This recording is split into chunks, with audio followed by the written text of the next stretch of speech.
A very good evening, everyone. This is Megha Gupta, who is going to start with chapter number 3 of our subject Radio Frequency Modeling and Antennas, which is Antenna Basics.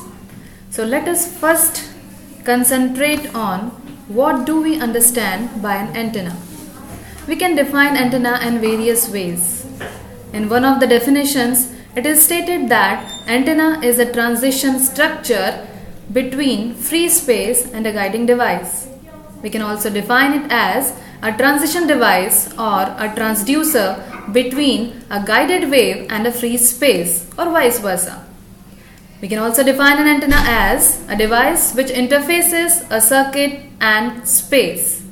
Now, let us see how exactly an antenna is made out of a transmission line.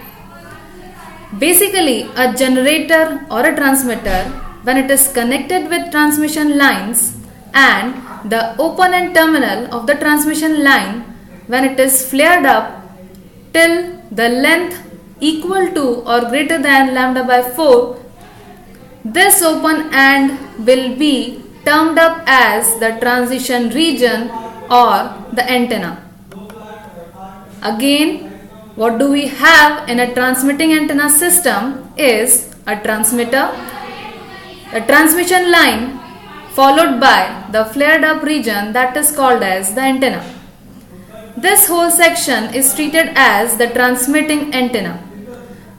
Within the communication system, the second one is the media. At the other end, we are having the receiving antenna. The vice versa process of the transmitting antenna occurs at the receiving antenna. We are receiving the field lines, that is electric field lines, in the form of plane waves at the open end terminal of the receiving antenna. Here again we are having the transition region or the antenna, which is the flared up region of the transmission line, which is having a distance equal to or greater than lambda by 4, connected via the transmission lines having transverse electromagnetic waves traveling within it, and finally the receiver. Now just have a look at the various types of antennas which are basically existing within our system. Basic physical structures is the mode through which we are defining different types of antennas. The very first one is wire antennas, next aperture antennas, microstrip antenna arrays, reflector antennas, lens antennas. Within wire antennas, the structure of the antenna is made up of a single wire which is molded up in different structures. Wire antennas may be classified as dipole, circular loop, rectangular loop, helix, and many more. The second category is aperture antennas. Here we are having two examples for aperture antennas, pyramidal horn and conical horn. What do we mean by an aperture antenna? An aperture antenna is an antenna having a specific cross-sectional area.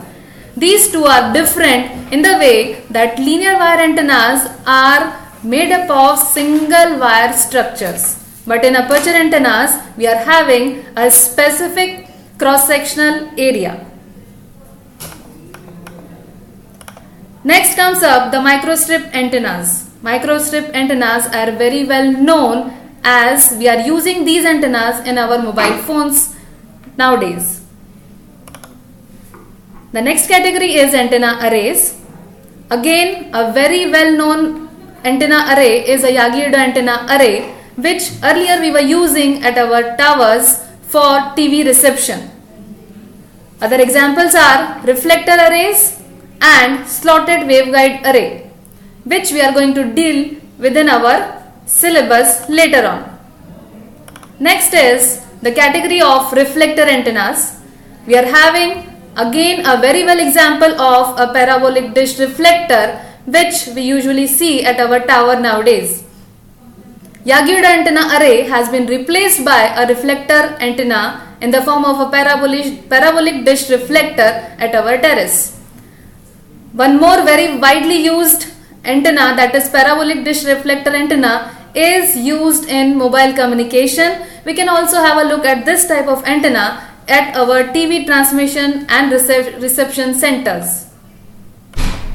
Other categories, that is, we can also classify our antennas in the form of narrowband versus broadband antennas, size in comparison to wavelength, that is electrically small or electrically large antennas, omnidirectional versus directional antennas, polarization, that is linear, circular or elliptically polarized antennas.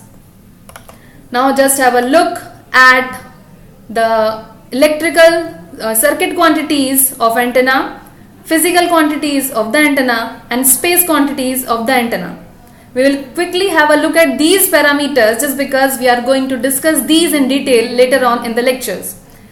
The circuit quantities are antenna impedance, radiation resistance and antenna temperature. We are calling these as circuit quantities because in the equivalent structure of the antenna, we do face these terms. Physical quantities, which are very important, size, weight and current distribution of the antenna. And finally, the space quantities, which are actually dealing with how much amount of radiation is there from our antenna. Now we are going to discuss these again in very broad way in our next sessions. Thank you and have a very nice day.